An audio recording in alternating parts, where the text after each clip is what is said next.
One father's nightmare. It was more a public humiliation for my child. This strip of road right behind me is where school buses typically line up to drop off students and pick them up here at Forest Park Schools. But around a month ago, a 9-year-old boy was allegedly picked up by an unknown bus driver and carried 268 feet before being placed on the ground. An alarming mishap of sorts by the school's bus drivers. The bus driver of the bus involved had asked the student, my son, to move to a different seat because of some disruptive behavior that we found out that it was a different student. A driver from a different bus that the student had never seen then entered the bus. Removed him from the bus and carried him from down there all the way to this bike rack where we're unsure how he ended up on the ground, but he ended up on the ground after being carried over 200 feet. Once the child was left at the school, he allegedly wasn't allowed access to call his father for over 15 minutes. This day has left the student scarred. The school should be a safe place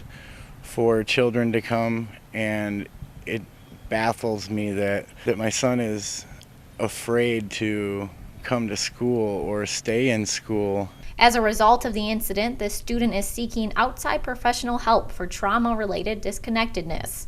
The student's siblings who attend the same school are also facing consequences. My kids express it that since it happened, that the staff has been less than compassionate towards them, towards this situation. After attempting to reach out to the school for answers, this single father of 3 has been left in the dark. It feels to me that, the first step should have been an administrative leave for the driver, and as far as I know, nothing has happened to the driver. Student witnesses have assisted with shedding light on details of the situation, but for the father of a son who is now terrified of attending school, he thinks more should be done. When an incident like this occurs, it should be taken very seriously and shouldn't be just shuffled under the rug, so to speak. It should be addressed immediately. The Crystal Falls Police Department is currently investigating the situation, and Tim wants his children to be able to continue attending the school. I'm trying to